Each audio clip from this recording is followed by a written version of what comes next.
All right, so I'm not going to talk much until I start the stream, just because I want to save most of the talking for the actual stream. But I'm going to be starting the stream in around 30 seconds, if you just give me a moment. Okay. How long do you think we're going to be talking for? I don't really have a fixed timeline. I was assuming in my head between an hour and 2 hours, but I mean, I'm pretty flexible. I don't really have any obligations after this, and it's not like I need to reach an hour either. So, okay. No, but I do have a list of questions. It'll probably grow in the way it needs, just up in a bottom-up way. Yeah.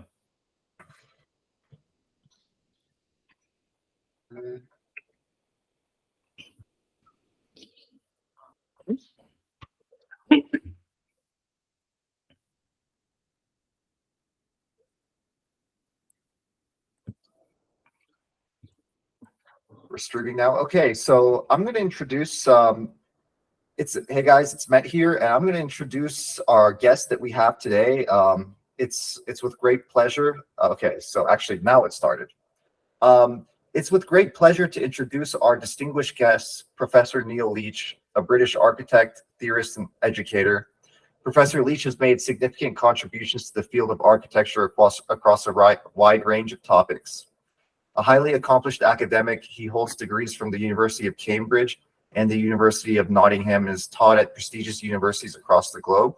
He currently serves as a professor at the European Graduate School and Tongji University, while being an adjunct professor at the University of Southern California and a visiting professor at Harvard. Professor Leach's work spans from Renaissance architecture to contemporary architectural theory, materialism, computation, and artificial intelligence. He is a co-founder of Digital Futures, an online independent platform for architectural education, and has been deeply involved in the Chinese architectural scene, where he directed the American Academy in China for several years and co-curated several exhibitions. He's a prolific author. Professor Leach has published numerous books translated into 8 languages, which continue to inspire and inform architectural practice and thinking worldwide.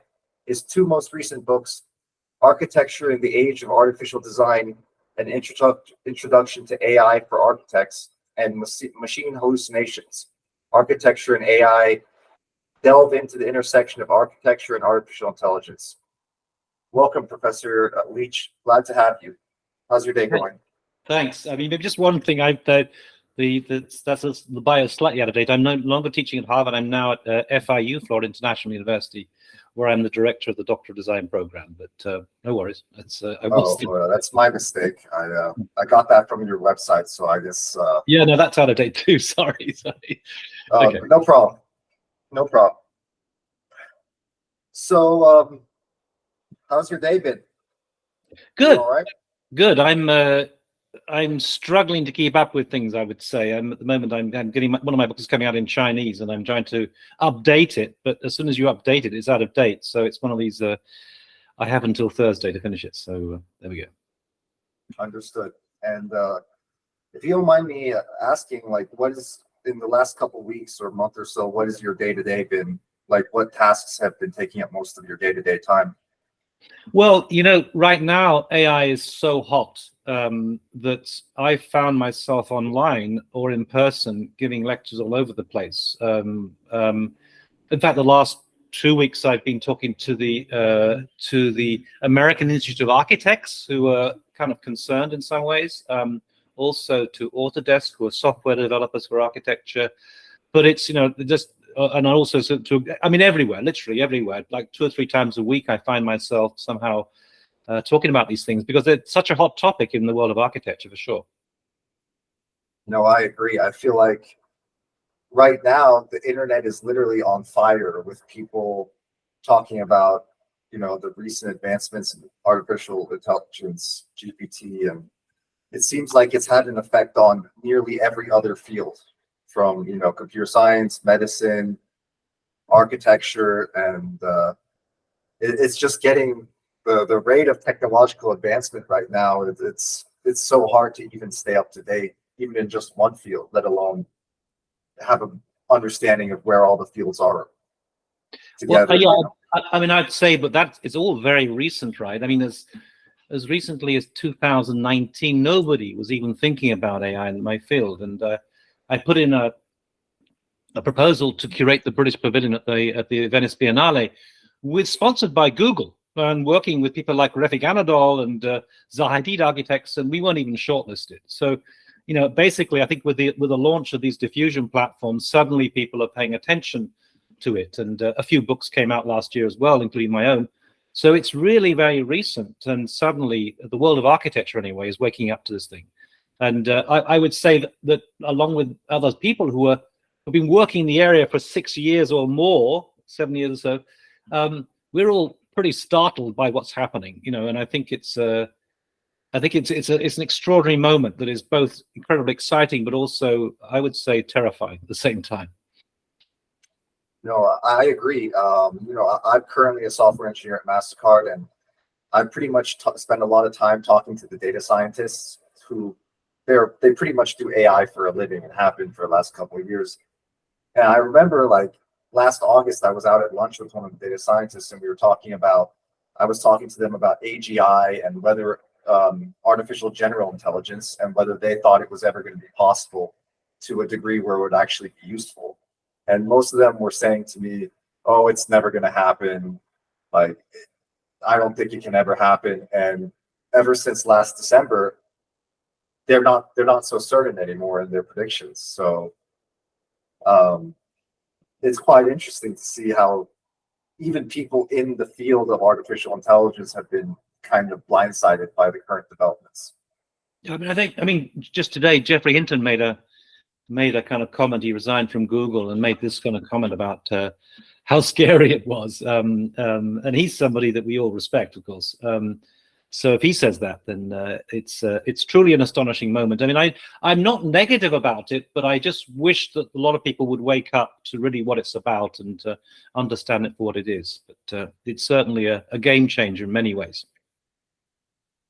Interesting. I remember I was also reading his comments before. He seemed disturbed by the fact that, you know, in the future we may not be able to tell what's real and what's fake in terms of whether or not a video or a photo of someone doing something is an actual real event. And it seems like we recently got to a point where, like, engaging in any sort of crime is pretty much, you're guaranteeing that you're going to go to prison just because of the sheer amount of recording devices.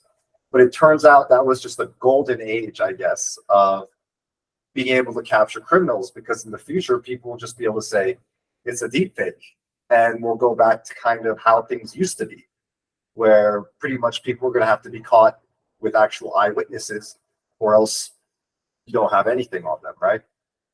Yeah, I don't know that. Maybe. I certainly think that, but I certainly think the kind of romantic movies of the past, where kind of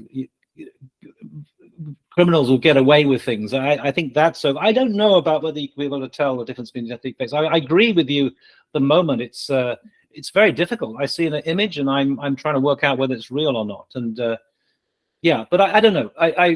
I'll leave. I think the jury's open about that, about the future. But it's certainly a moment when we need to take stock of things and look forward. I mean, I guess in my own discipline, which is architecture, we always look back. You know, with teaching students architecture, we're looking back at the classical period, or the Renaissance, or the Baroque, or whatever, and we really have to change the nature of our gaze and look forward.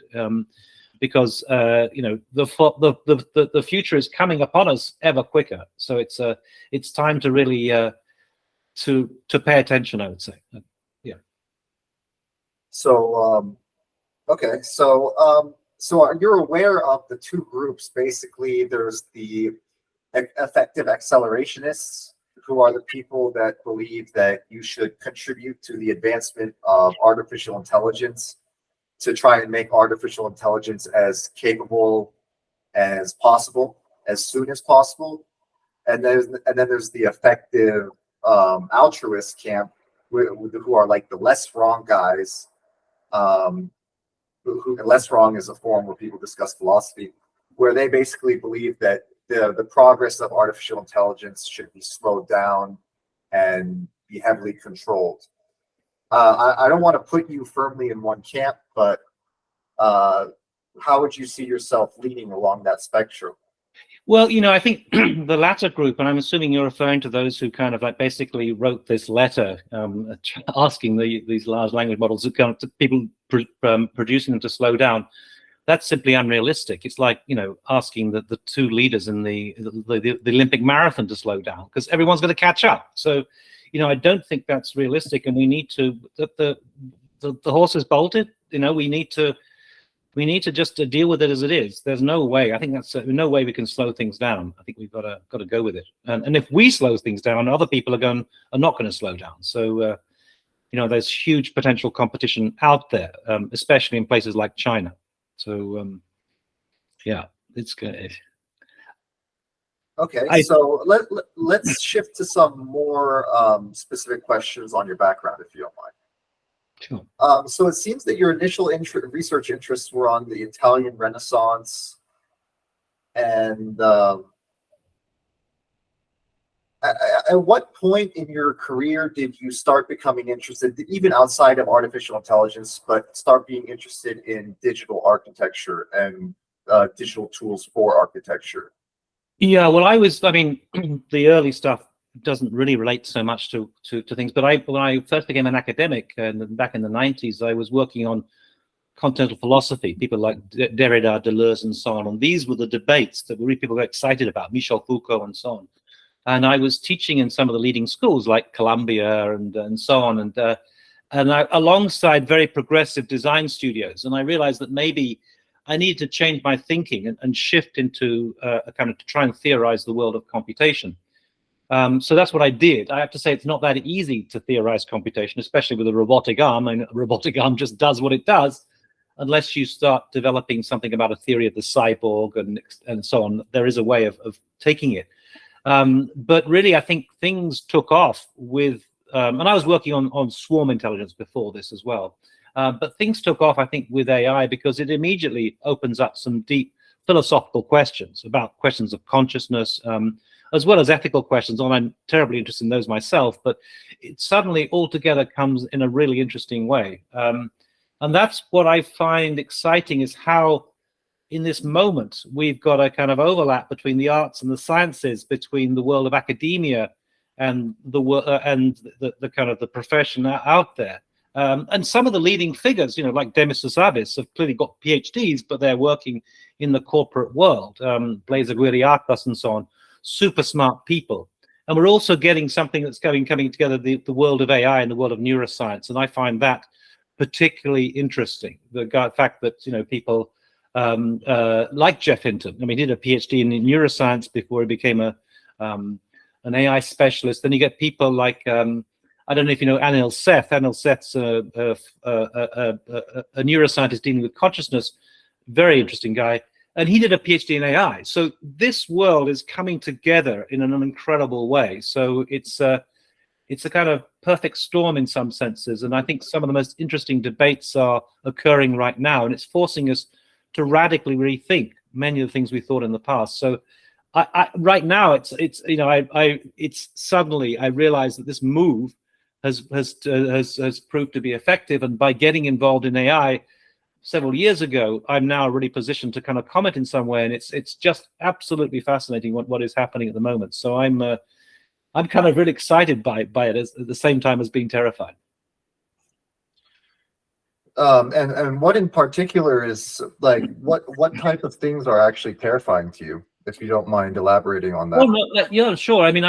Well, perhaps I should go back to the very beginning of, I think it's about 2018, the first book that I was commissioned to write, and the Royal Institute of British Architects had been reading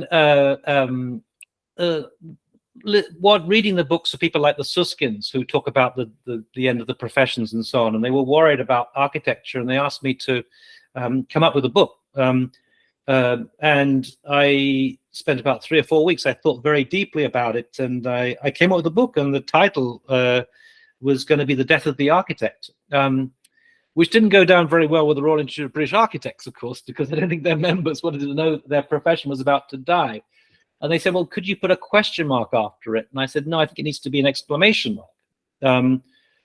Anyway, I was sort of nervous that they were going to try to control this in a way that would keep their members happy. And I eventually, although I had a contract with them, I shifted to Bloomsbury. I don't know if you're Bloomsbury. They're published in Bedford Square in London. They publish Harry Potter and whatever. And they're doing quite well.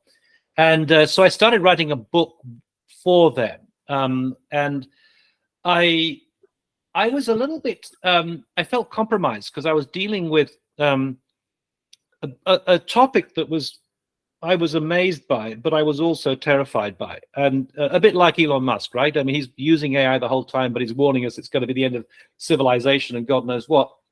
So then I went back to my publishers and I said, well, listen, I found this a little difficult. Can I split this up into 2 books and have one book, which is I've got a white cover, like an angel, about the positive side of AI. And that's the book that came out, first of all, this white cover book. And can I then come up with a black cover book about the dark side of AI, which is going to be called The Death of the Architect? And they agreed to that, which is great. And I think I'm quite happy about that. And then I was involved in other projects, other publishing projects. And I wanted to put off the dark one because I wanted to talk positively about AI because there's so much happening.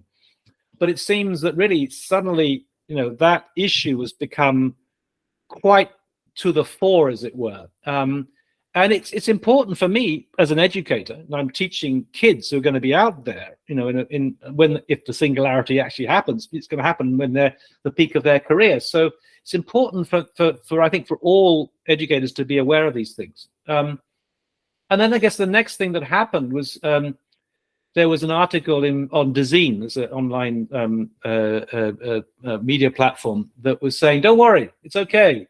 This AI is not going to take our jobs. I emailed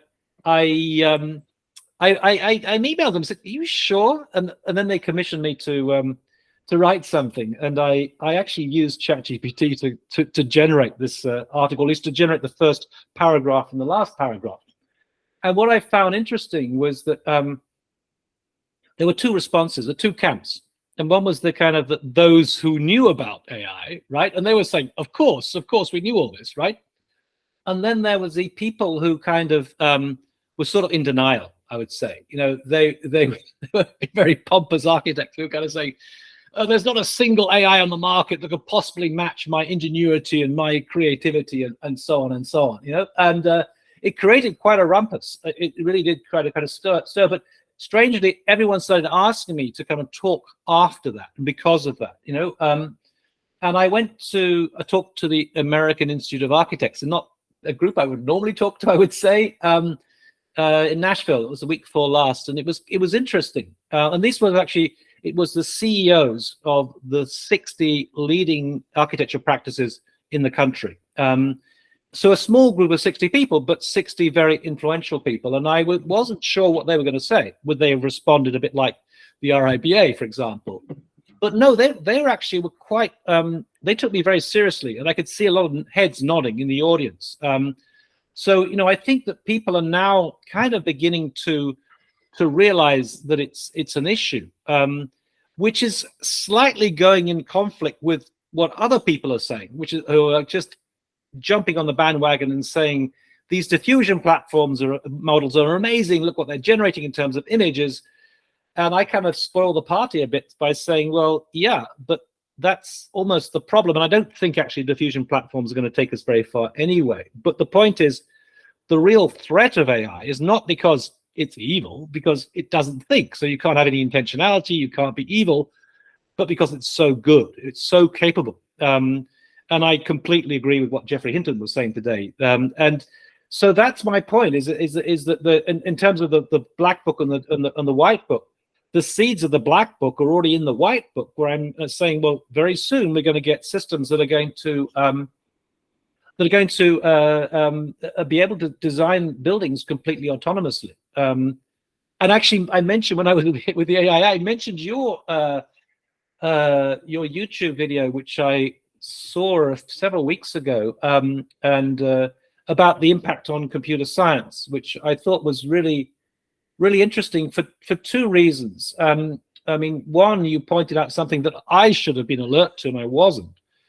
The fact that that robotic arms, the robots in general, are not progressing as fast as AI is. Indeed, there are, you know, there are companies like Autodesk who are struggling to get just kind of stack a few Lego bricks together, you know. And I guess we'd all seen the kind of the Tesla factories with nobody on the shop floor, and we're thinking, well, it's going to be the blue collar workers, as you said, that are going to go first. But it's obvious to me that it's going to be the white collar workers. And the other thing that that you mentioned was, and I didn't, I also thought, well, kind of, okay, if architecture goes, then there's also always computer science as a discipline. But you pointed out that it's writing code. And I don't know whether how correct you were, because you were kind of looking at the screen, and I don't know if you tested it out, but you know, you seem convinced about it, and I'm hearing that it's not bad at writing code, which means basically that the computer scientists are going to be struggling, and I think coding, programming people, and I think you're right also, and you're saying, well, there will still be a few there left to sort of left in charge, but the majority are going to be struggling, and I just think that is absolutely the case, absolutely the case. And I also think that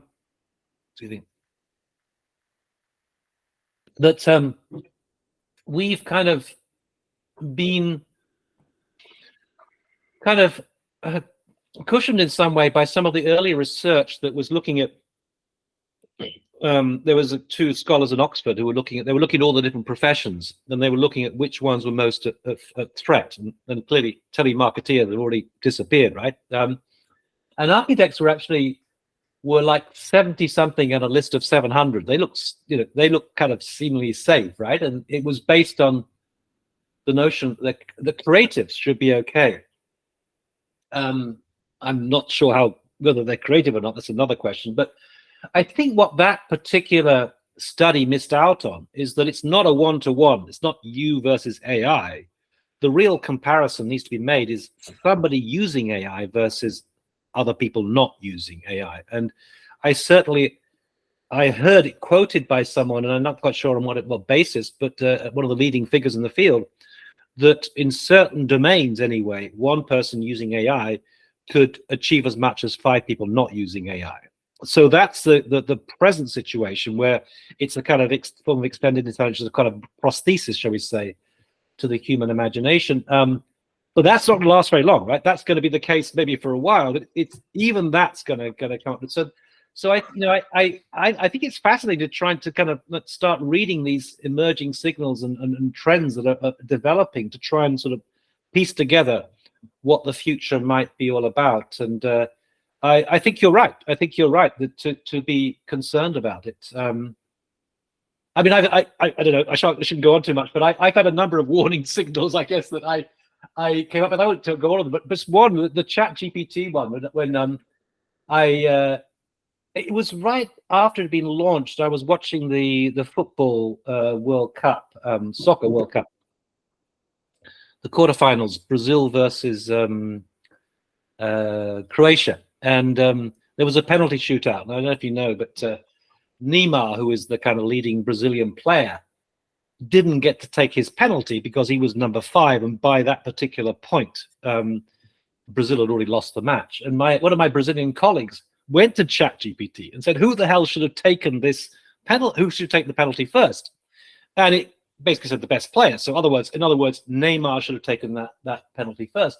And I just thought, holy shit, that means that this thing, I mean, it's not just on the football now, there's a soccer pitch that you could take the advice from. It could be anywhere. You know, it could be architects asking for advice on what material should I specify for this wall, or indeed it could be non-architects and all that thing. So all of a sudden, it became very, very clear that a Pandora's box of problems had been unleashed by this. I mean, they're both problems, and also there's also a good part as well. But so that's why, in a sense, I was very intrigued by your particular YouTube video, where you kind of like summed it up pretty well. And that's why I've been quoting you all over the place. I think it was very good. There was this.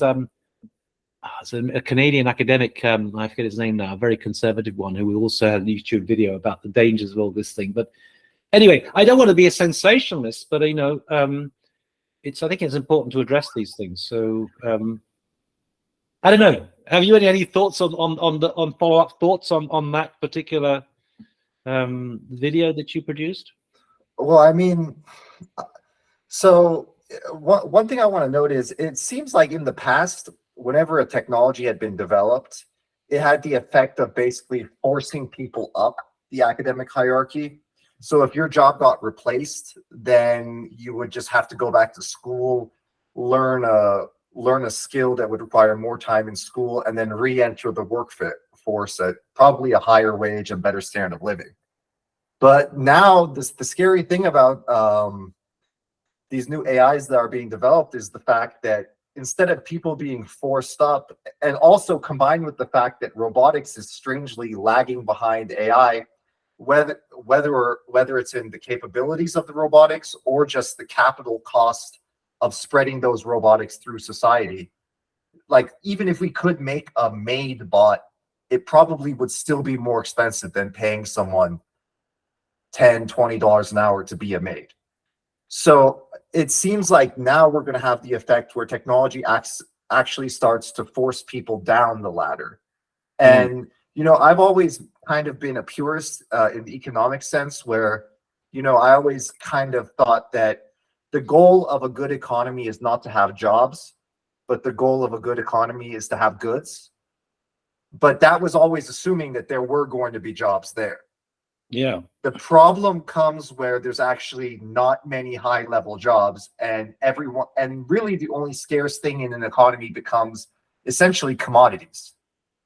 And that's probably where we're going to go, because before, the only way that someone who was not wealthy could move up the economic ladder was to kind of rely on the scarcity of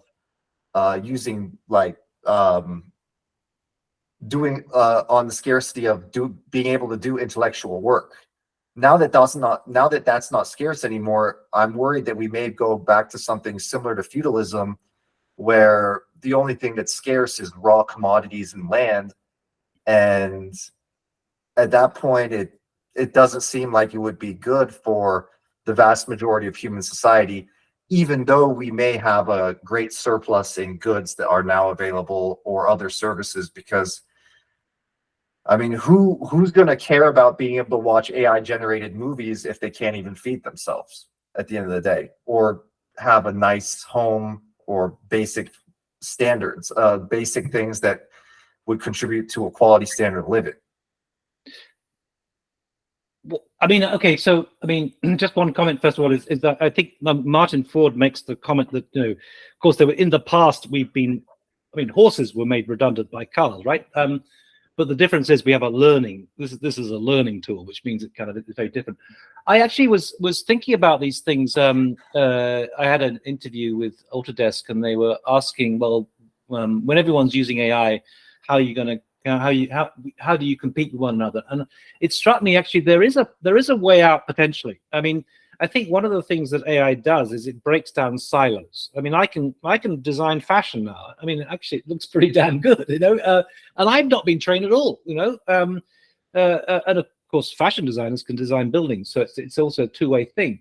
But I think it breaks down silos. It also means that one particular person can do more, not only a greater range, but also more than before. And it struck me that certainly in the building industry, the real problem has always been that architects are kind of low down. Actually, it's the developers make the money, not the architects. I mean, we might look as though we're kind of affluent, but we're not. And it struck me that actually you could quite easily become a developer. I mean, because you probably have all the safety checks in there. The AI would be covering you in some sort of way. And it sort of struck me that maybe there is a way of actually taking charge and going forward in that way. So, and that's only in my particular field. But I think one of the interesting issues is going to be, especially in the States, because, I mean, I come from Europe, and we broadly, I mean, I guess in America they've called us socialists, and we don't think of ourselves as socialists, but we have free healthcare in the UK, we have free education in Germany, and God knows what else. It's not an issue for us. But in the States, if there's going to be a situation when there's going to be this complete crisis in terms of employment, where there needs to be some kind of safety net out there to protect people, I'm not quite sure how that would be received, certainly by the Republican Party. I have no idea. I'm not an American citizen. I don't vote, so it's not part of my world. But I think it's a particular issue in the States. How do we manage to harness this? And I think at the moment we're getting a lot of very, very wealthy companies, and the difference is increasing. But anyway, that's another issue. I think we'll find some kind of affordances. I like this term affordance with a tool. It's a tool doesn't force you to do something. There's a guy called J.J. Gibson who's a theorist who says, well, you've got let's say a knife, and you can cut vegetables up a knife and you can murder people, but the tool's not responsible. But you can do certain things with a knife. You can do certain things with a hammer, which you can't do with a screwdriver, and so on. And I think what people do is they see the affordances of what this tool has, and and people might develop the tools, and that is in some ways predictable. But we know that the self-driving car will be working eventually. But you don't know how people are going to use them. And I think it was the case of the iPhone was, although it's a simple mobile phone, I was told that it was intended for businessmen, and that's what they were thinking, right? But then the businessmen gave it to their daughters when they're going out at night and said, "Give us a call and I'll come and pick you up when you want me to." So, and it's that kind of thing which is really unpredictable, but is also kind of exciting. And I've got to say that certainly in the field of architecture, the way that people have been playing around with these tools and playing them off each other is really quite interesting. It's they're the ones that are opening up possibilities. So I don't think that it's necessarily all gloom. I think if we really change our mindset and try and work out how we can use these to our advantage, we certainly can get much further. I don't know if that makes sense to you at all. So no, it does. It does. So, initially when dealing with these types of AIs, I came to the conclusion that, okay, these AIs are pretty powerful, but it will just end up being something similar to what an integrated development environment is, or compilers, in the sense that it will just become a productivity enhancer for developers.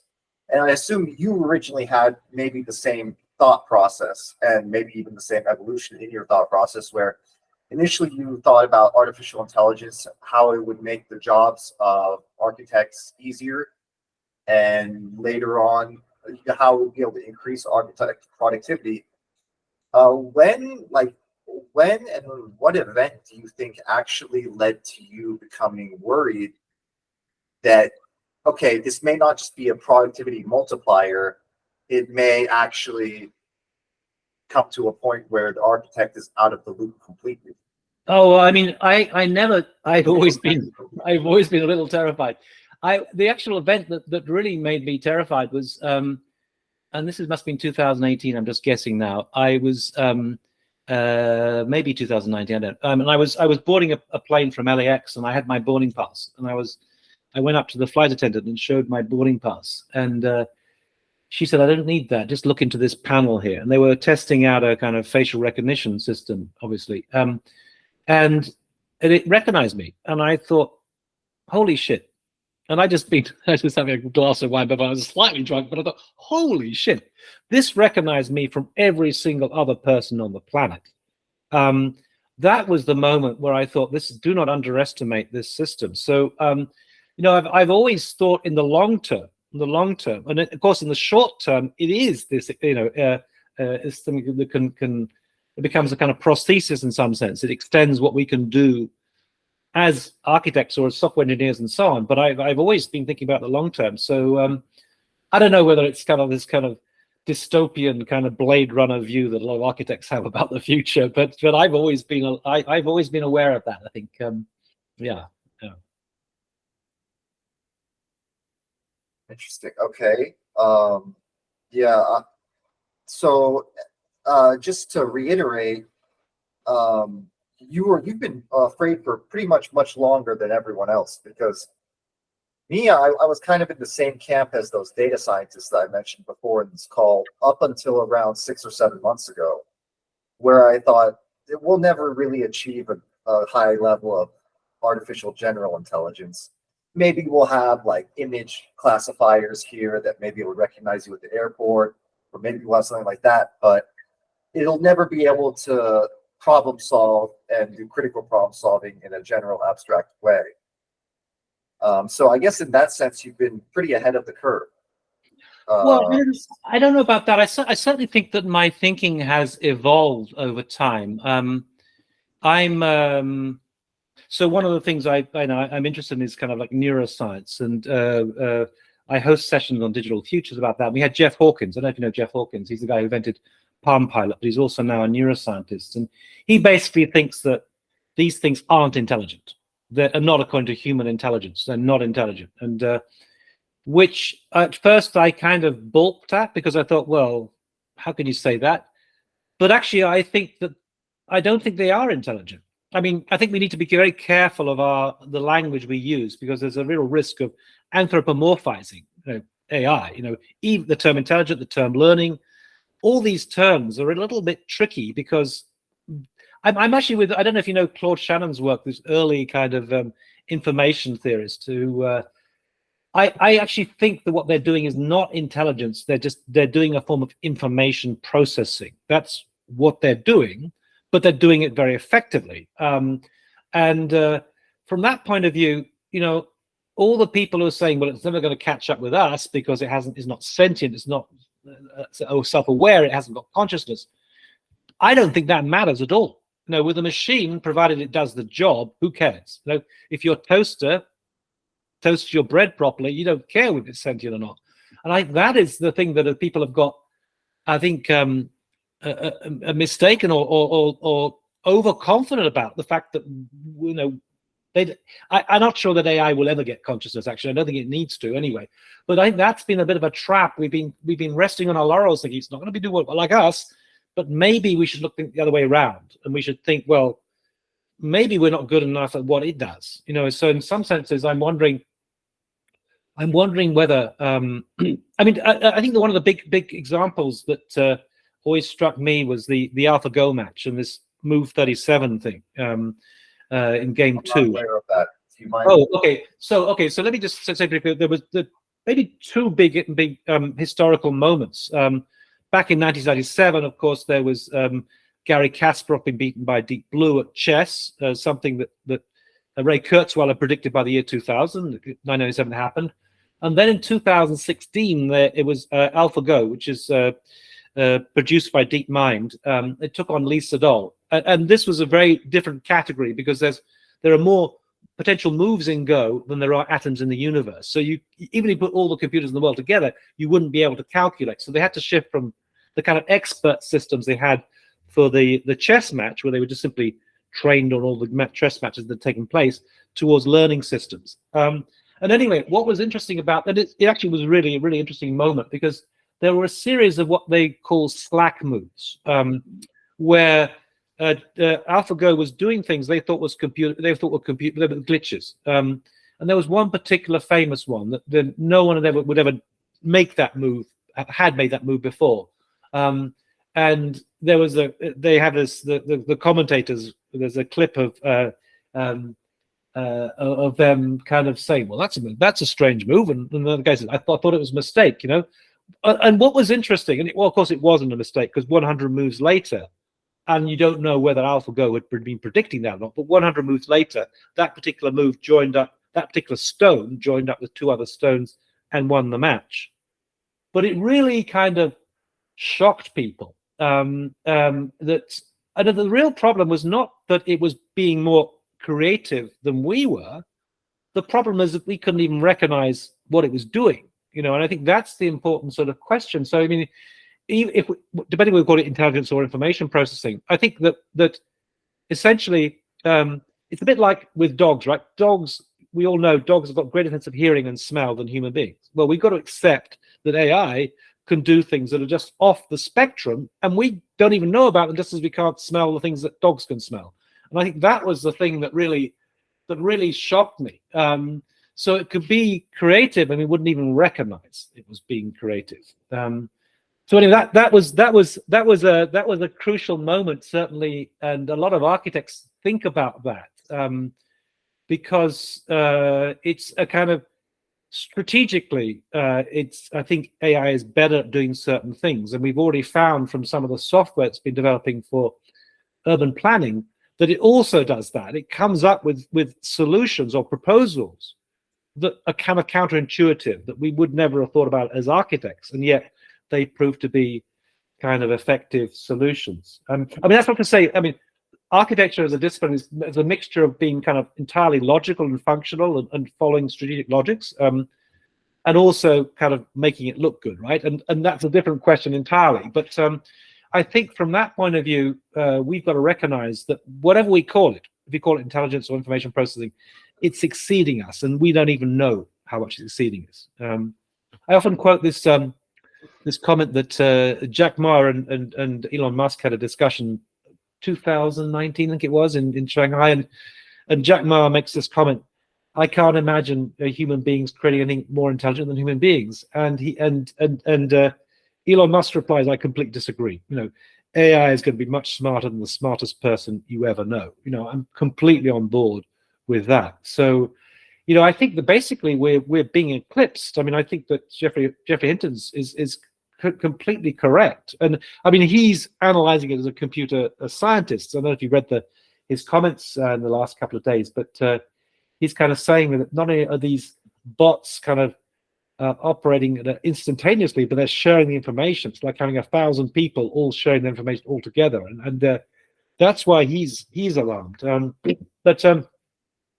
So I think we've been deluding ourselves in thinking because we're conscious, we're somehow superior. You know, and just to make, so I don't want to go on too long, but there's also a comment that's by Yuval Harari, the Israeli historian. Well, he's not really a historian; he looks to the future, and he said that actually sometimes consciousness is a problem. And he gives the example of a Google car that was crashed into by a human driver. Now we all know about Google cars crashing, right?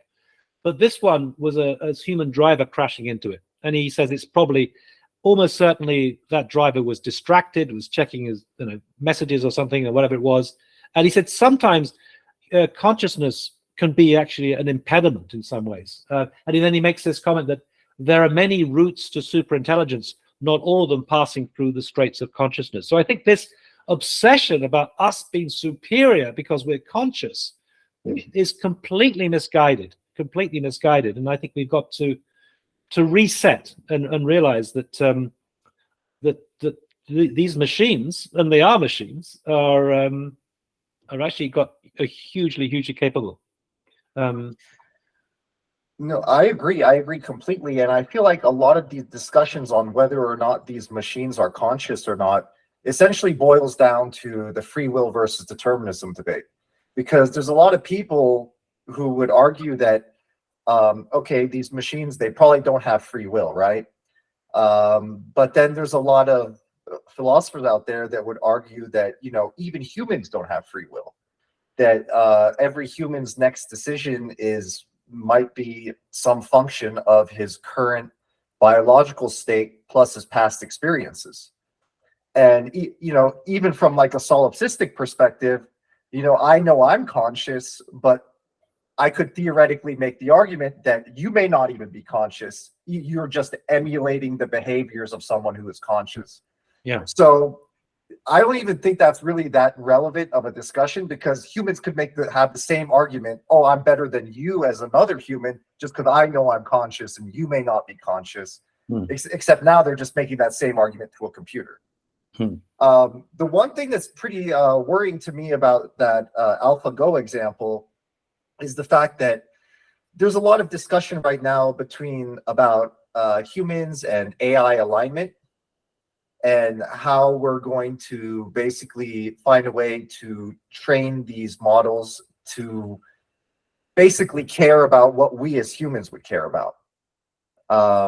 And one thing that's worrisome is you gave the example of the Go move that the machine made, where people were thinking, "Oh, is this an error?" But it turns out it was just a necessary move to winning the game at the end. And that's kind of an example to me of why I don't think building alignment into these AI systems is really going to be something that we're even capable of. Because even though it may seem in the moment that we're building alignment into the system, we don't really know what the system has planned in the long term, even if it does have plans. And at that point, we're kind of just putting ourselves in a vulnerable position, I guess, because we're just going to hope that once these systems, in the future, when these systems do exist that are much more intelligent and much more capable than humans, we're just going to have to kind of hope that they're benevolent towards us. And, you know, one thing we should be worried about as humans is we pretty much control and dominate every other species that is dumber than us, in the sense that there may be some species of animal that we're benevolent to, like maybe monkeys or cats and dogs, but you know, we pretty much eat everything that's dumber than us. And even on a civilization wide perspective, most civilizations that are more technologically advanced than other civilizations, they pretty much just take control and dominate those other civilizations. So how do you feel about does that type of thought experiment or do you still think that we should just find a way to adapt to these AI systems, that in the future they may exist and we just kind of have to sit around and hope that they like us and are not mean to us? Well, okay, so in my way of thinking, they can't like us or be mean to us, nor indeed are they actually dumb or intelligent. I mean, we're just projecting human values onto them. They're just kind of, and I just go back to the kind of comment I made earlier, is that if you can't think, you can't have any intention. So you can't be negative because you can't intend to be negative or positive. You're just doing whatever it is, you know. So I don't think that we need to worry about that so much. And it's not as though it's going to be, what's that movie where the robots turn against us? You know, it's not about that at all. And so I don't think that's the case. But I mean, of course, I mean, the comment that has been made is by Jeffrey Hinton, right? If Putin gets hold of some of these bots and you know, manipulates them and programs in a certain sort of way, there is a danger, no? And I think it's from that point of view, it's not the problem of the AI, but who's in charge and who uses it for what. That's for sure. And I think you probably know the Slaughterbots movie that was produced by, I forget his name now, this famous computer scientist at Berkeley, where he's warning us about the dangers of autonomous weapons. And I could see that's an issue. But it's humans that need to be controlled there, not necessarily the bots themselves. I will say one thing, actually, is I used to quote Putin, and because he made this comment that whoever controls AI controls the world. So I was expecting this kind of Ukraine conflict to see AI being played out everywhere. But actually, it's been really incredibly not only disappointing. It's probably good it's not. You know, there haven't been these kind of robo soldiers or whatever it is. It's nothing. It's some strangely sort of First World War, the kind of trench warfare they're doing. Apart from the drones, it's not happening. But you know, I think there is that risk, and I'm sure that I'm sure that China's aware of that for sure. Just to say one thing, I don't know whether you know about this, but Kai-Fu Lee. You probably know Kai-Fu Lee, I don't know, but he wrote a book called, but he was comparing Silicon Valley to China, and he called this AlphaGo moment what he calls the Sputnik moment. And the Sputnik moment, and because in China everyone plays Go. In the West we don't care about it, but almost more than half the population knows about that particular game, and it is really, really important. And what he calls it the Sputnik moment, it's similar to what happened, I think it was in 1957 when the Soviets sent Sputnik into space. It was a satellite, and the Americans realized they were behind in the space race, and then formed NASA and went to the moon and God knows what else. But that was the point. It was the kind of wake up call, and that I find interesting. The kind of question of the wake up, when people wake up to the possibilities of AI. And I think that's happening right now. It's happening right now.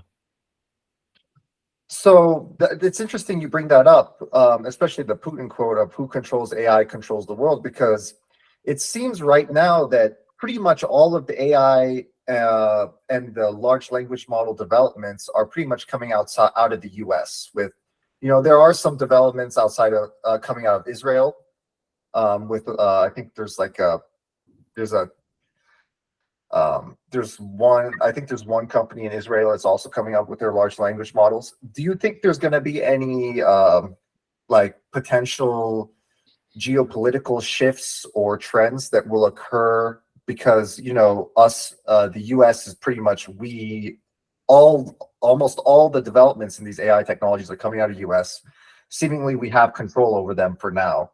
I haven't been aware of any sort of useful or powerful large language models coming out of China or Russia. It seems almost like maybe like a nuclear weapon type moment where America became a lot more powerful because we were the first ones to develop nuclear weapons, right? Do you think there will be another similar thing happening, except with AI models? Well, I mean, let me just say that I mentioned in the beginning, I'm the director of this doctoral design program at Florida National University in Miami. Although I'm based in California, I teach remotely. And one of my doctoral design candidates is the leading software developer for architecture in the world, probably. I mean, it's certainly in China. She's from China, and well, I get a lot of insights into what they're doing, and I will say that they have been acutely aware of all these issues way ahead on the whole of the West. AI is a big thing in China. It's really massive. Now, I will agree with you. They were kind of caught out by the large language models. That caught everyone, I think, by surprise slightly. But you know, they're going to catch up. And I think, you know, the trouble that people tell me, the trouble really is that the real issue actually has been this. Apparently, there's a thing called the Chip Act, excuse me, whereby there's some regulation that you can't sell chips to China, with the idea being of kind of keeping them out of the competition. But of course, they're going to make their own and they're going to catch up. But I've seen the kind of application of Chinese researchers, and they are really very, very motivated and hardworking. And they treat it almost like a war. I mean, they are determined to do something. So that might backfire in many sort of ways. But I also think that maybe I can sort of backtrack a bit to the world of architecture. And we've been, I think, trapped, I would say, by Midjourney, DALL-E, Stable Diffusion, and all those diffusion models. Because before that, we had GANs, Generative Adversarial Networks, and they were producing something, but they were hard work, and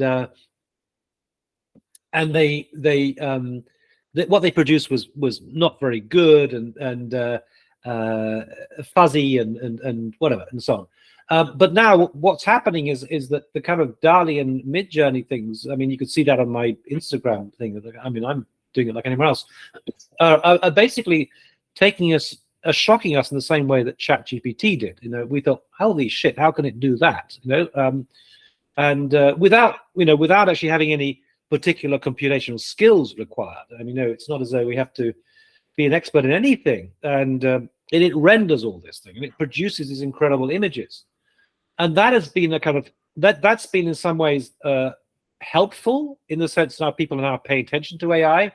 When I produced my book, because the only images we had were GANs, and they weren't very convincing, no one was convinced. I mean, architects are very superficial. They're very visual-based creatures, right? So they thought, as soon as they saw these amazing images, they thought, wow, that's it.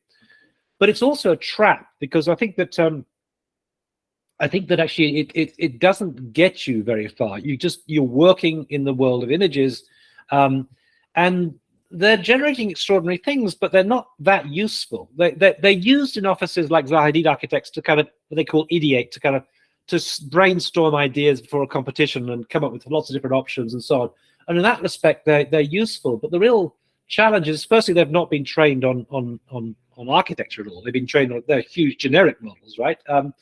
And secondly, each time you generate an image, it's got nothing in common with the previous image or the next image. It's just simply so if you want to try and correlate or coordinate an interior of a building with an exterior of a building, or indeed have the east and west or north and south elevations to coordinate them, they're useless, because they're just doing these individual steps. And what's been happening just recently is that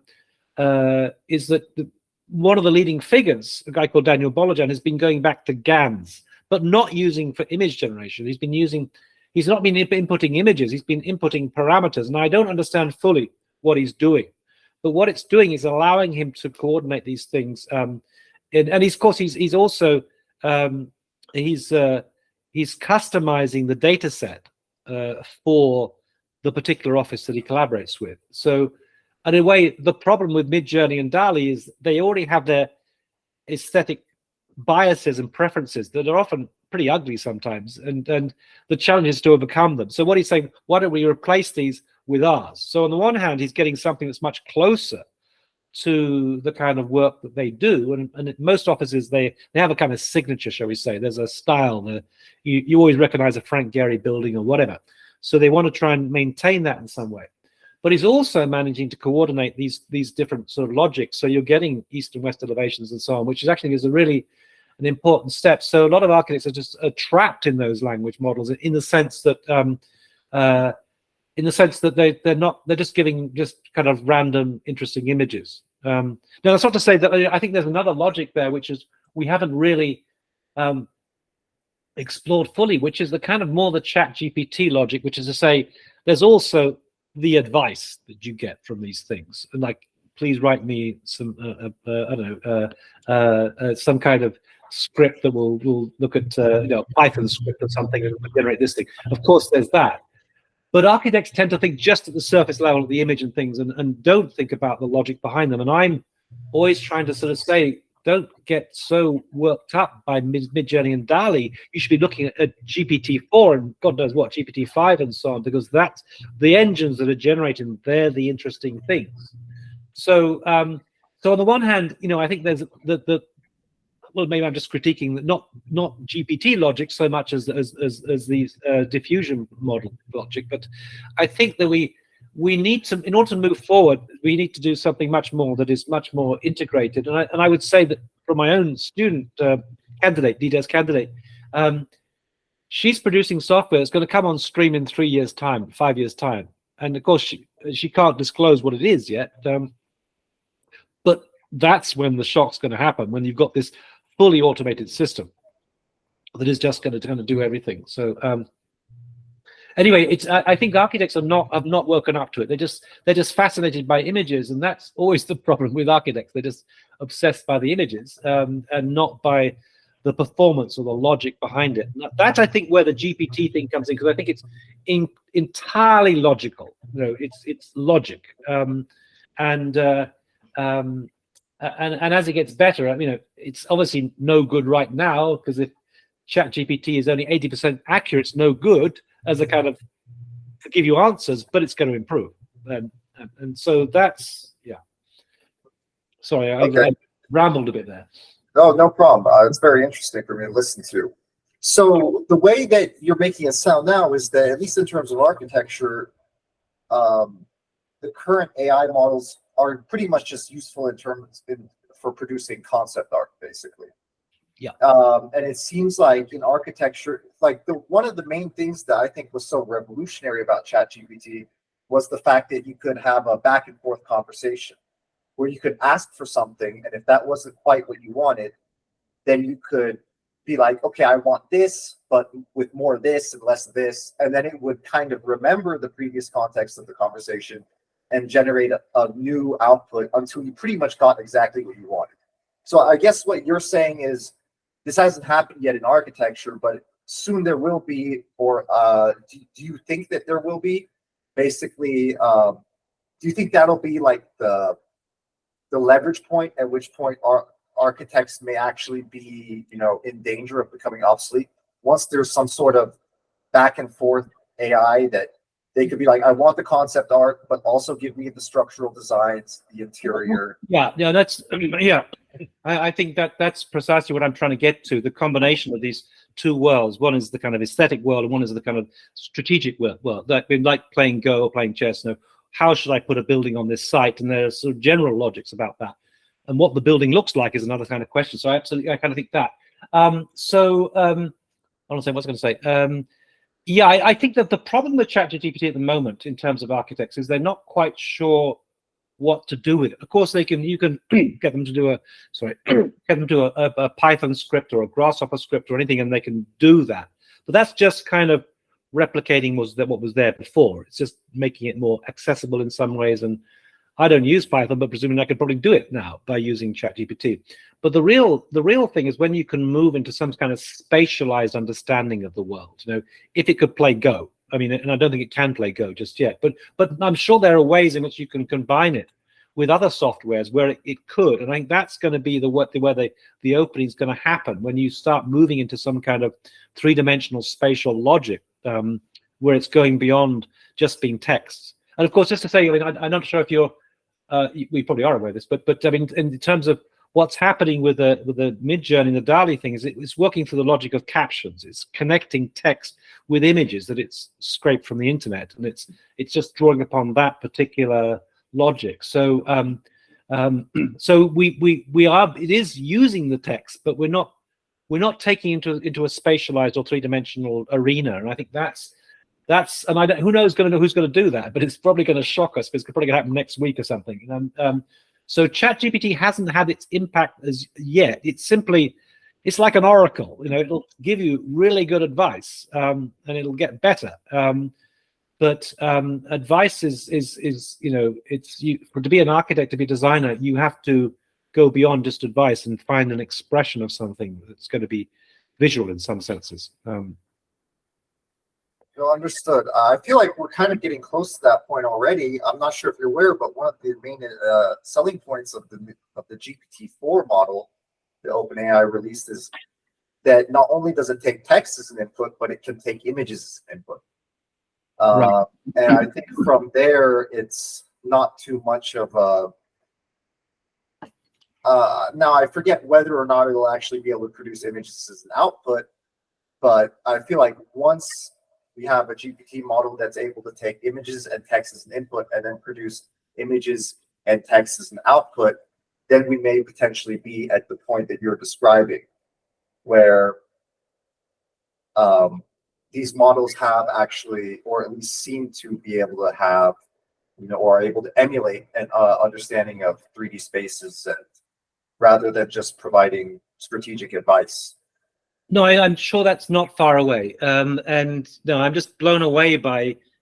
There are a group of, I don't know, half a dozen individuals in my domain who are pushing it. Every time I see them, I'm just blown away by the inventive way that they're kind of combining all these tools. So I'm sure it will happen. It will happen fairly eventually. But at the moment, it's not really locking into that just yet. I mean, it's giving you.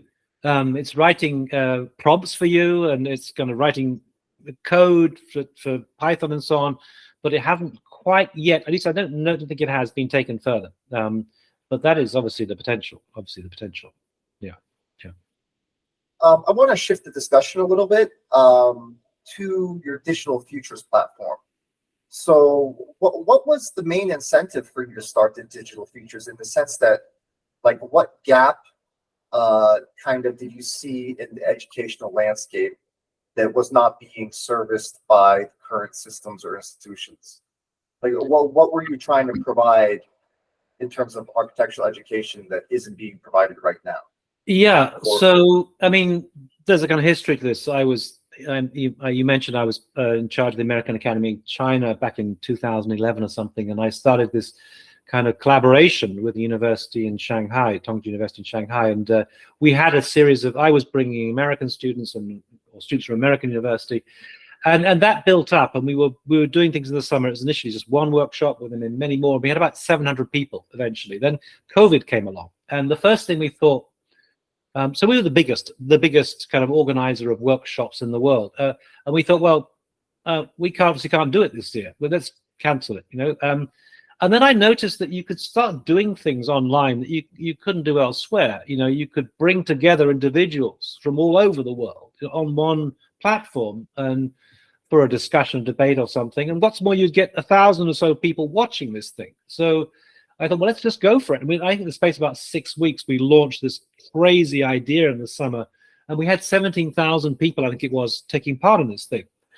And then, I mean, and it was very early on, because this is like, this is June, July of COVID. So it was only a few weeks after COVID really shut things down.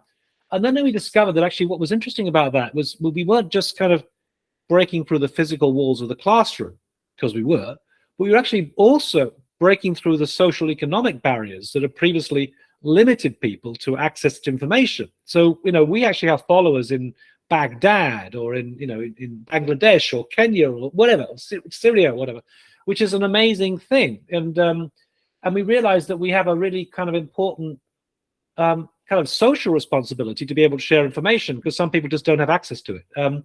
So that's really been firing us so long so far, and it's become a kind of a way to try and democratize education. But it kind of goes beyond that, because I mean, what we're doing I refer to it as kind of like a so our view is that and it's kind of given a political edge now, that education shouldn't be the privilege of the rich. It should be a universal entitlement. Everyone deserves to have access to education. But then we started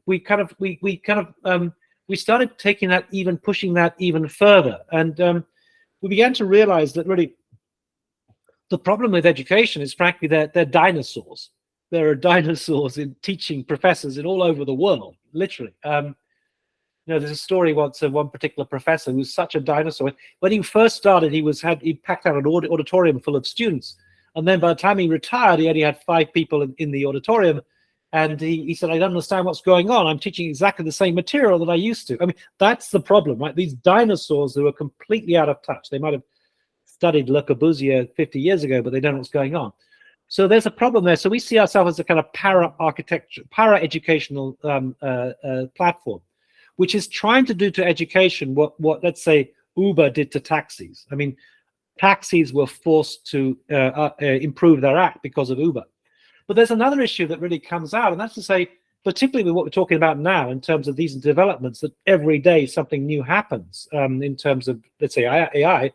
How do you teach that? How does one professor in one classroom teach that? Because that person, I mean, so what we do is we use the platform as a shared platform. We try and bring in the 5 or 6 leading experts at the time to give advice, and that's the only way you can teach, frankly. You cannot teach any other way, because who is going to be qualified to, I mean, maybe MIT has enough people to teach, but that kind of area, but I don't think many other people do. So it becomes a kind of like a really important way to just disseminate information, and I think that's the way forward in the future. I think we have to have global classrooms, where you can bring the 12 best people in the world together to teach those 12 classes in a particular course. So that's what we're going for, and we're trying to avoid just kind of this kind of English language imperialism by breaking it into different languages. So we have like 8 different languages now: Arabic,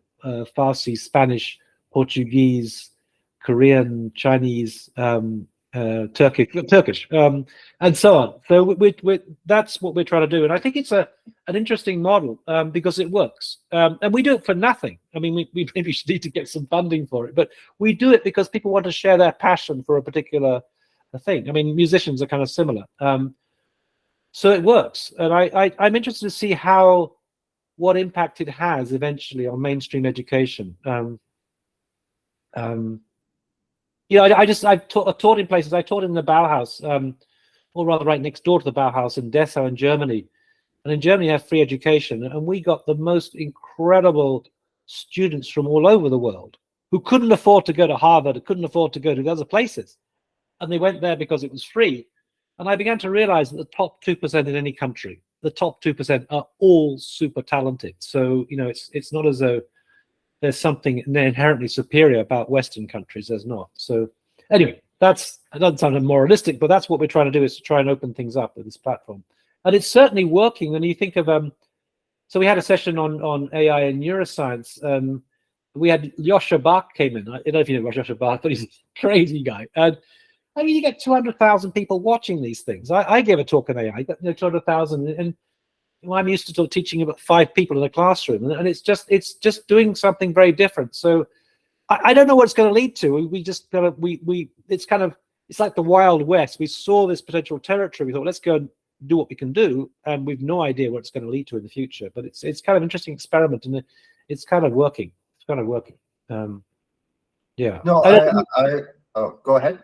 No, I just said we had a discussion on AI where we brought in Refik Anadol, who's from this guy from Turkey who's now in LA, the leading, I say, media artist probably. We brought in Patrick Schumacher from Zaha Hadid Architects, the leading architects probably, progressive architects, and a bunch of other guys. And we got them together on a platform for the most incredible conversation, and it cost nothing. Now, if you were to fly people in for that, it just wouldn't work. So anyway, but yeah. No, I agree with you in the sense that, like, we're definitely going to need a change to how our education systems are structured, right? Because as you were saying, an AI course that's given 6 months ago will need to teach things will teach things differently than an AI class that is given now. Even if the topics of the class are the same, it seems like things are changing so quickly that it's like, I took an AI class once in 2016. Does that just now mean that I'm the expert of AI? This isn't like the 1800s anymore. Yeah. Depending on when something is taught, different things will need to be taught, and things are changing so quickly that, what you would teach last week is different than what you would teach this week, at least in terms of the latest developments. So I definitely think that, you're at least the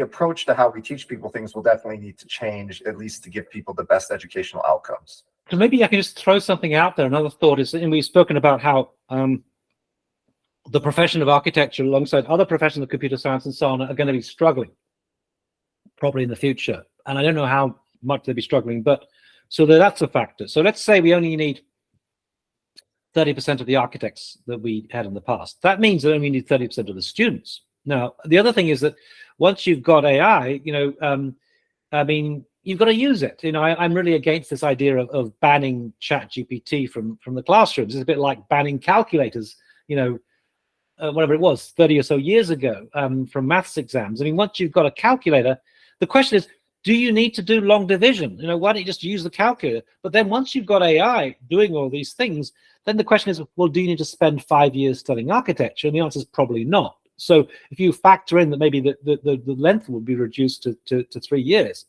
And there are other factors that come in as well. I mean, I think that one of the things we also do is to license ourselves. And that's part of the educational process. You eventually come out and you're kind of stamped with an architect or whatever, as you are a lawyer and whatever. But I don't think that's going to happen in the future. What's happening now is they're using AI to judge competitions. And if they use AI to judge competitions, you're going to use AI to enter competitions because the same mechanism. And that's happening. They're beating good architects. But once the software can do that, once it can start conforming to all the constraints that you want, whatever it is, structural load, acoustic performance, environmental performance, and cost, importantly, once it can do that, then you think, well, you don't even need to go and get a planning permission because the software itself is already producing something that is conforming. So the whole idea that you would spend this extra time and get called an architect or a computer scientist or whatever, maybe that's out as well. So you've got all these factors meaning that education is, I think, going to be probably really in more turmoil than the profession in some senses. At least that's my concern. Wait, one second, Neil. I'm sorry to interrupt you for a second, but I'm just having a weird thing where some music is playing on my end. Okay, never mind. I turned it off. I accidentally touched my ear and some music started playing. So I got it fixed now. Sorry about that. Yeah. But no, I think that so do you ever think we'll get to a point where basically so these AI models were all trained on some original human input, basically. Do you think we ever run the risk of,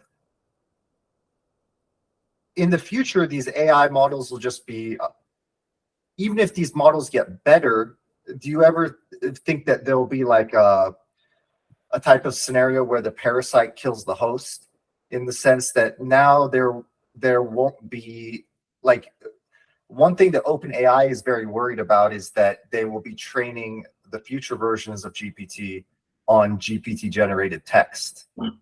And that this may cause some distortions basically in the type of material that's fed into it. And as more, and also one thing that you mentioned is, like, you know, it seems like ever since the start of human civilization, the amount of time that it took to bring a human up to a productive capacity has been growing longer and longer.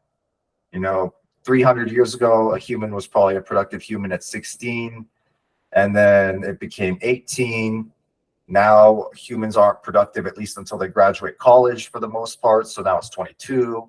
And now pretty much most people have college degrees. So a lot of people are going to grad school and they're getting masters. And it seems like maybe the AI will have the net effect of reducing, like, where since human civilization has started, the amount of time it's taken to become a productive human has grown and grown.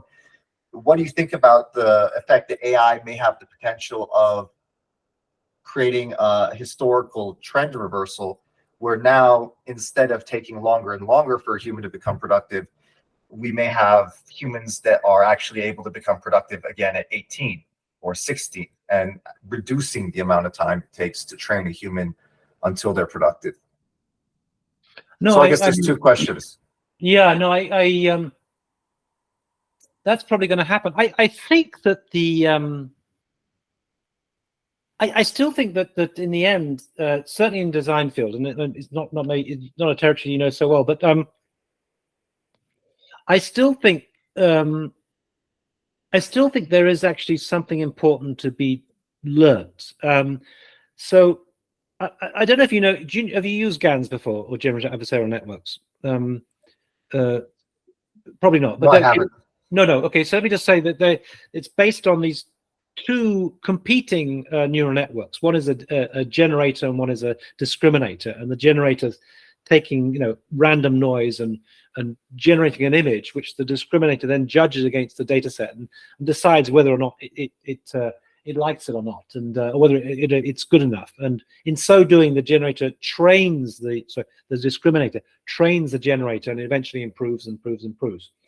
And that I find an interesting model for how we as humans operate, in the sense that if we're designing, we've got to be critical enough. We've got to have someone telling us that's not good enough, and that works quite well.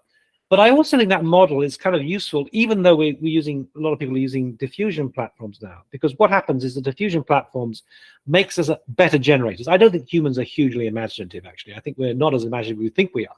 And as soon as we use it, we think there are many more ideas out there we could use, you know? So it's enhancing our ability to do that. But the important role I think that humans have is that of a discriminator, to say, we can immediately taste if we have a cocktail, whether we like it or not. We smell a perfume, immediately we can tell. And we're very, very good at that. And I think that's the role we'll be shifting into, you know, discerning taste or something and trying to.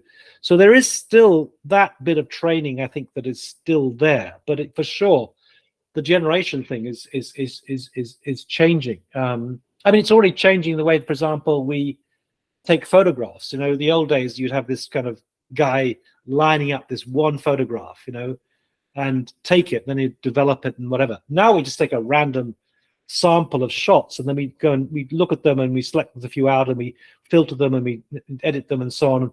And so it's a different thing. It's kind of a sampling exercise. And I think that's the way things are shifting. So I still think there is an amount of training to come in there. And I don't think an 18-year-old will know how to do that, will have acquired that sensibility, and it probably needs to be inculcated in some way through years of practice in some senses. So I suspect that's going to be a privileged trait. You know, I don't think these tools are going to be most effective in the hands of people who've got exquisite tastes.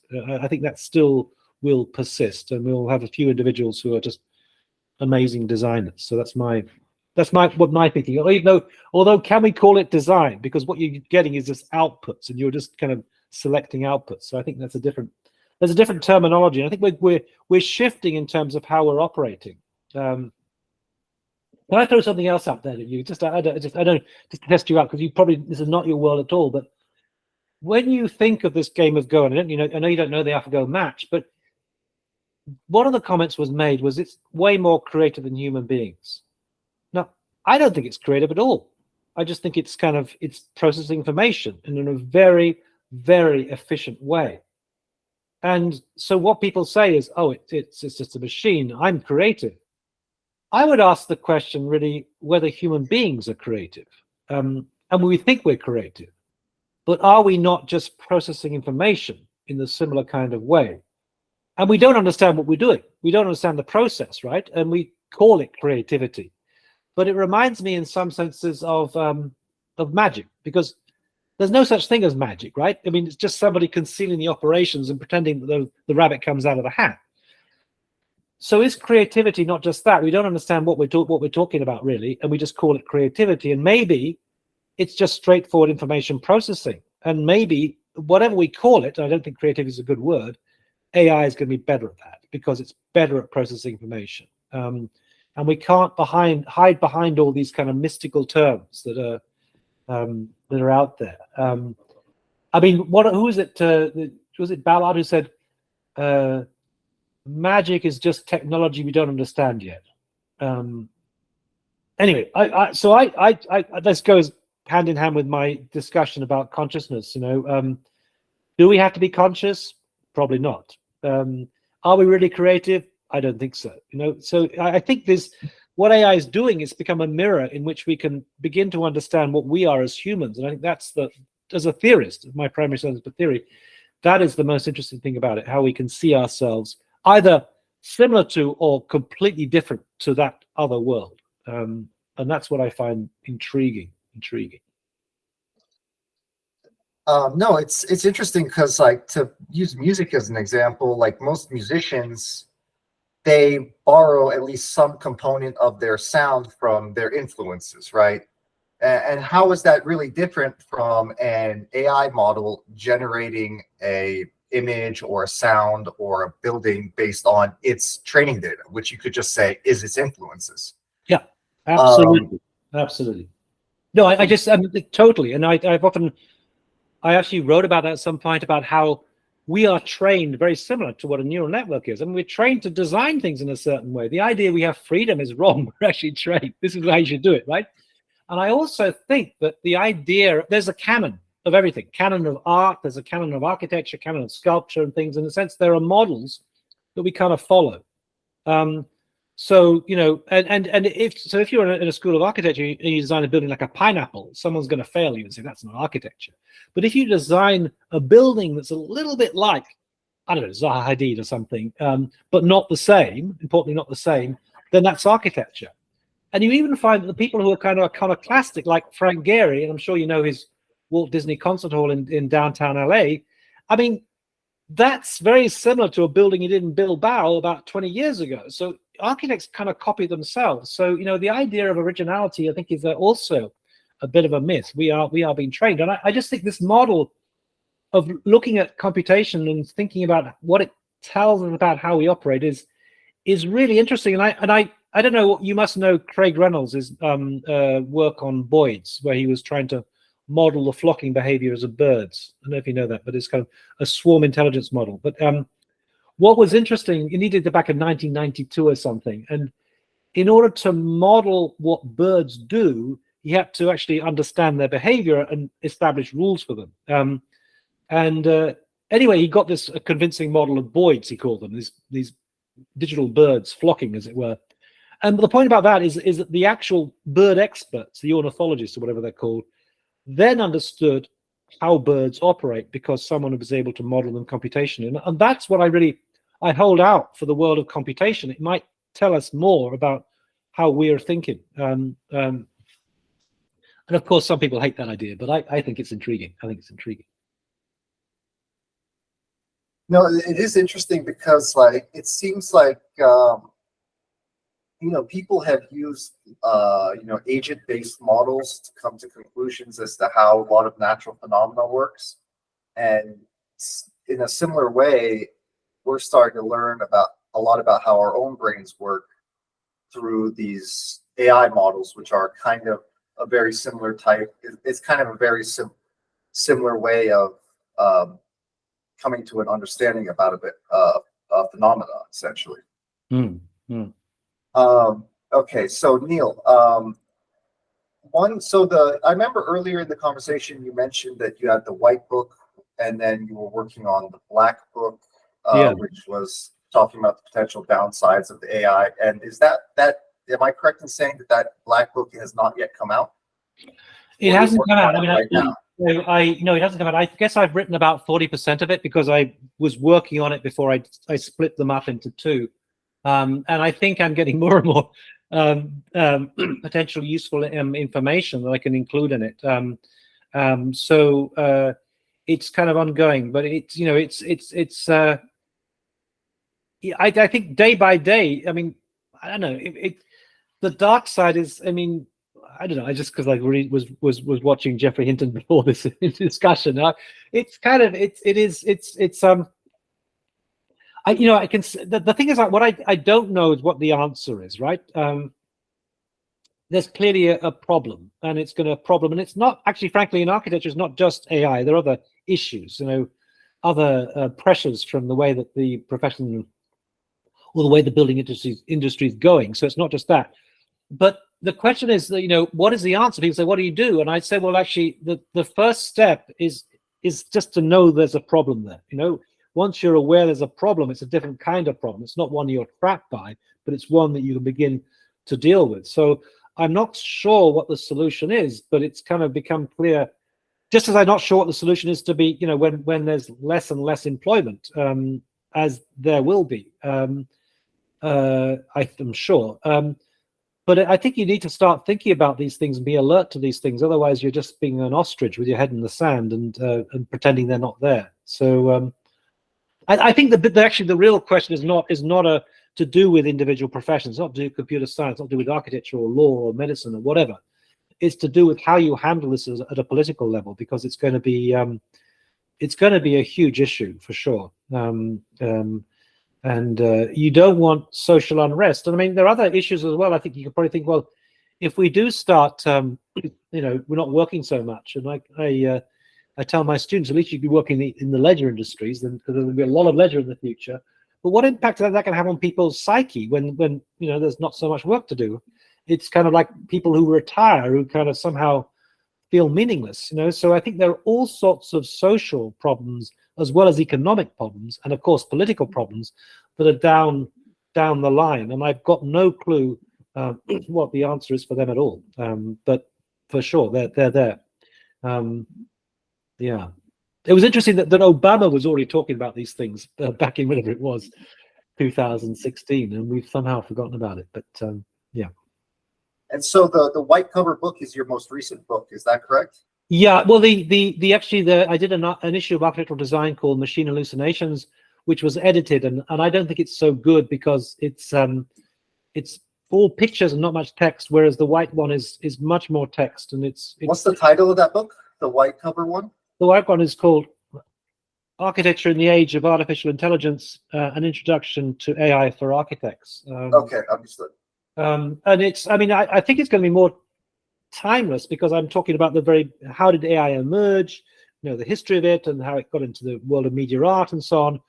And then I'm predicting the future. But the only area where it's out of date right now is really what architects are doing in practice, because things have moved on in the year and a half since it was published. So I'm rapidly trying to revise it right now. And of course, it'll be out of date when it comes out. But you know, you got to call a halt sometime. So that's going to be this week.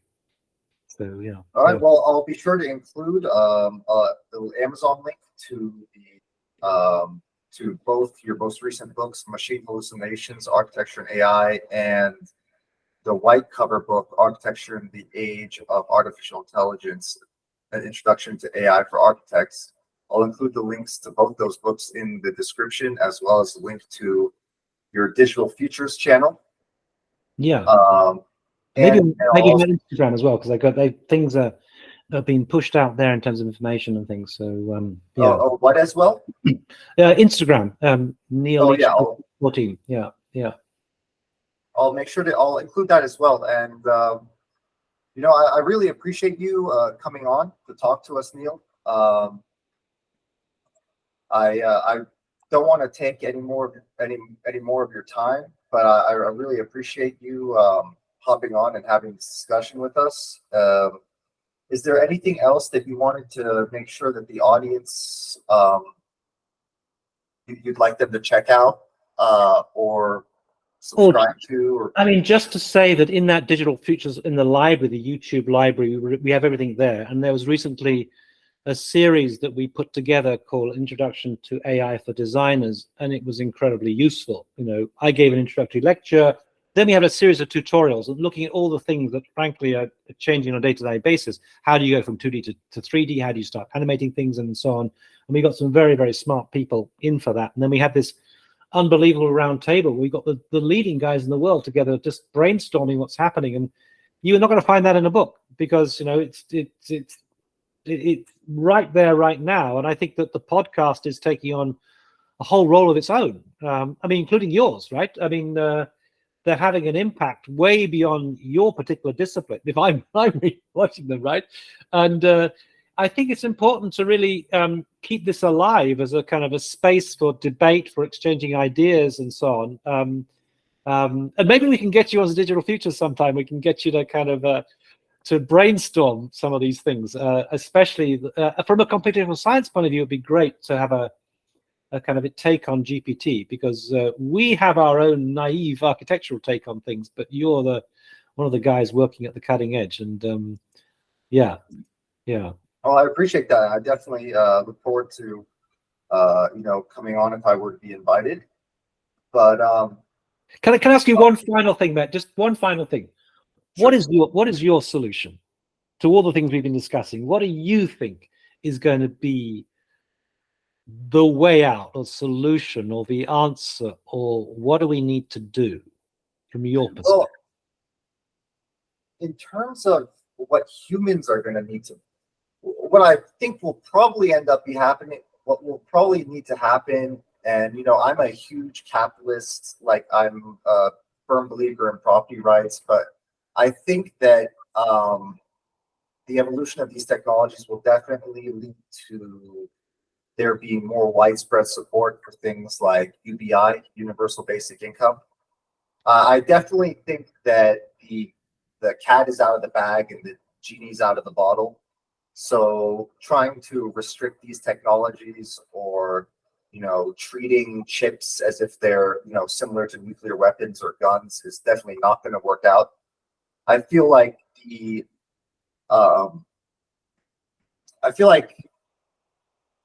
in general, I feel like the UBI suggestion is kind of like a coping mechanism and not the ideal solution.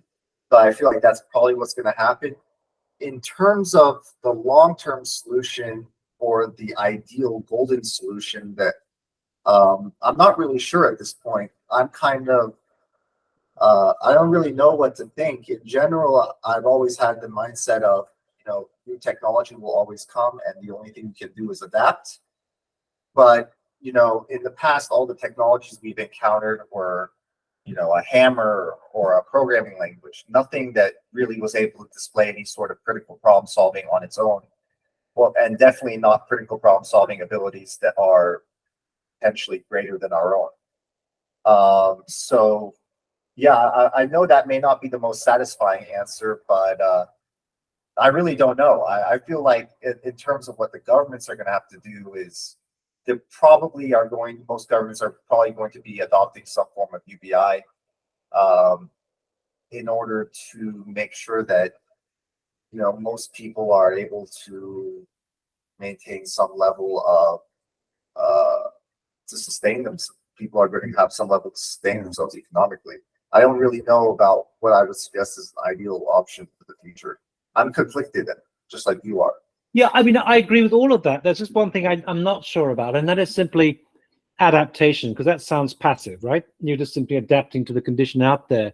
I think we need to take charge of this and try and use whatever we have, but before it's eclipsed by AI, of our imagination, and try and devise inventive ways of moving forward. And I always say, I said to these architects and the AIA in days, that if there's one thing we've got to design right now, it's not another building.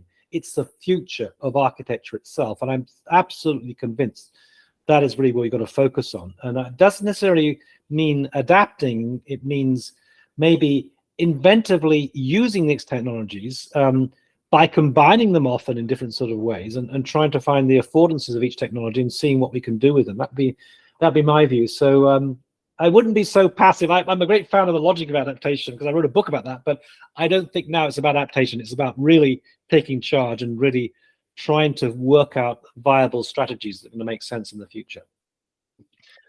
Yeah, the one thing I would say to kind of counter that, though, is similar to the move that people weren't able to understand for the game of Go. And you know, like the thing about a lot of technological inventions is the far-reaching impacts of those technological inventions aren't understood at the moment those inventions are created. For things like birth control, or like you said, the iPhone, smartphone, people know immediately what's going to happen once the iPhone gets created, but no one will be able to really understand what's going to happen 1 to 2 years from now.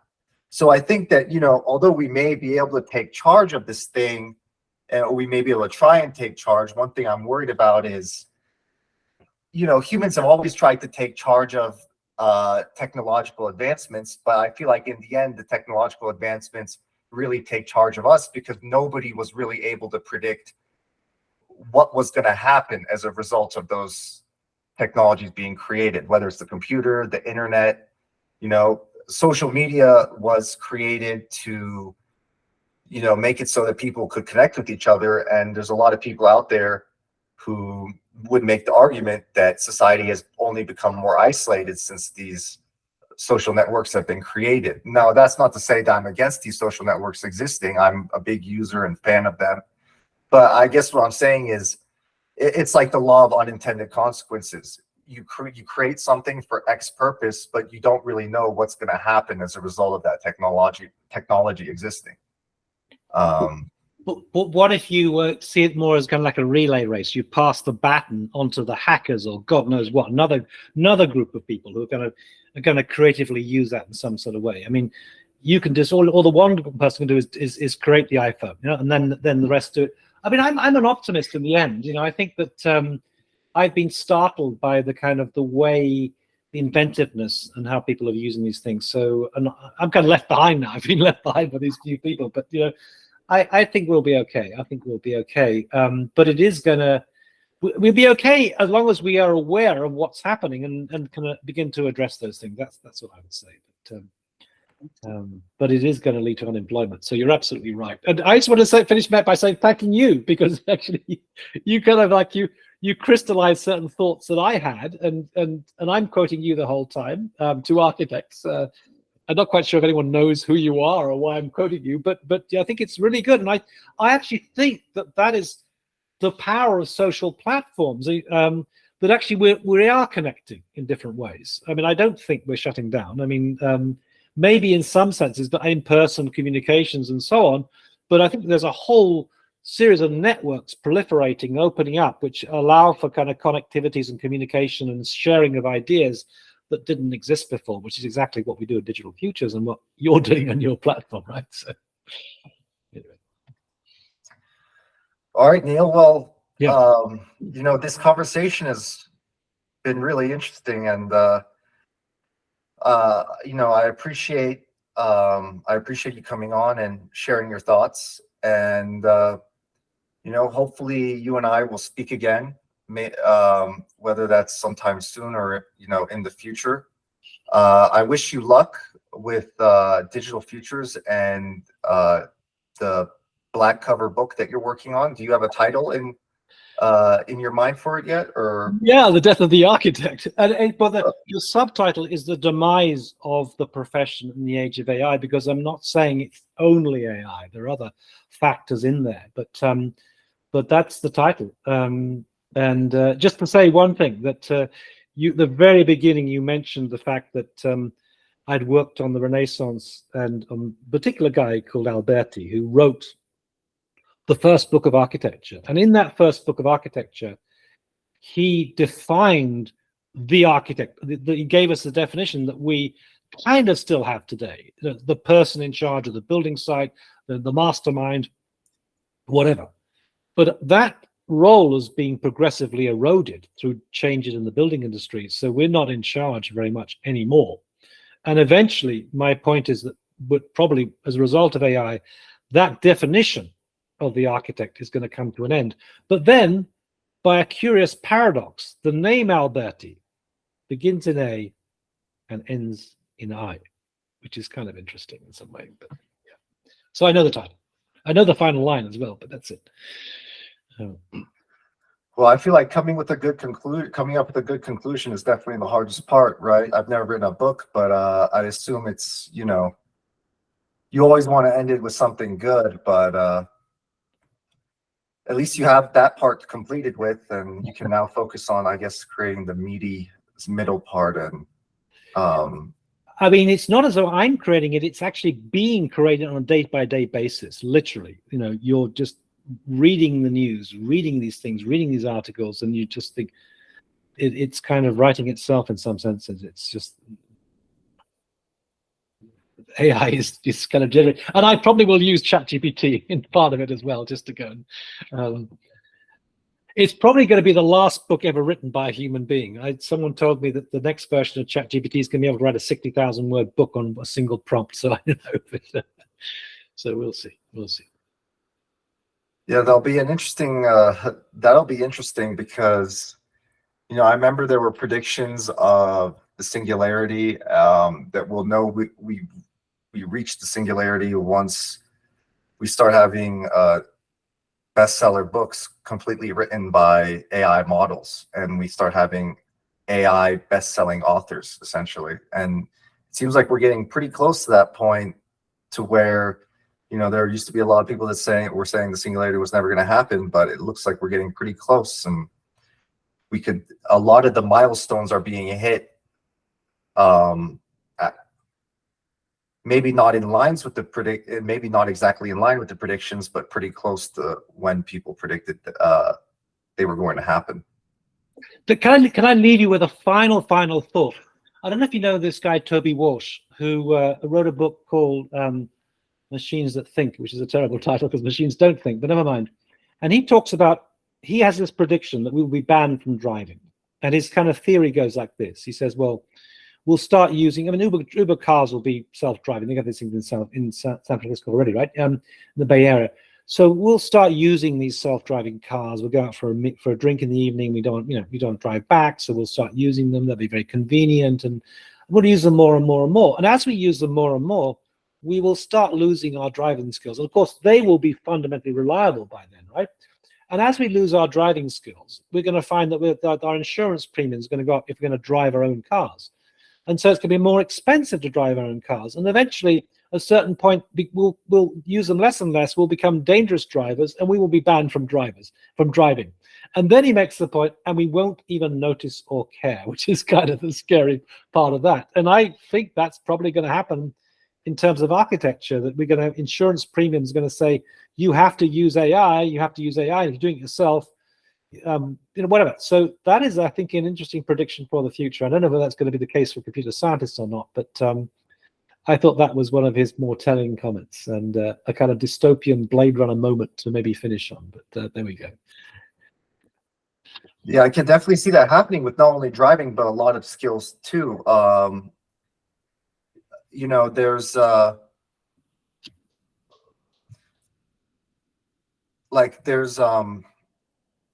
the original C programming language wasn't actually written in C. It was written in the programming language called D. And eventually it got to a point where basically C just ended up being written in C completely, and the whole D programming language that was used to implement it originally was just not used at all. So I think it may get as similar to what you're saying, is now nobody knows how to use D, and everyone knows how to use C.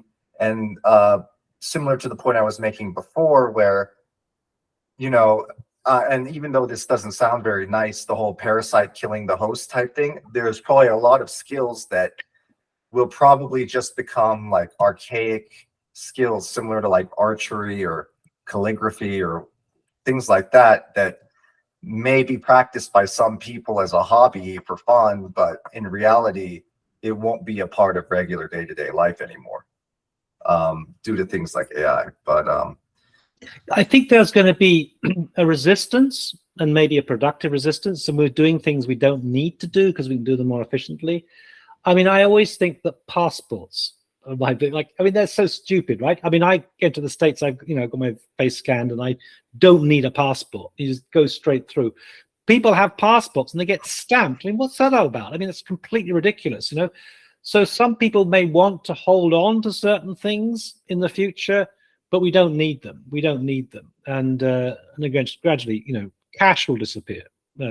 We won't carry wallets. We won't carry keys. We won't carry passports.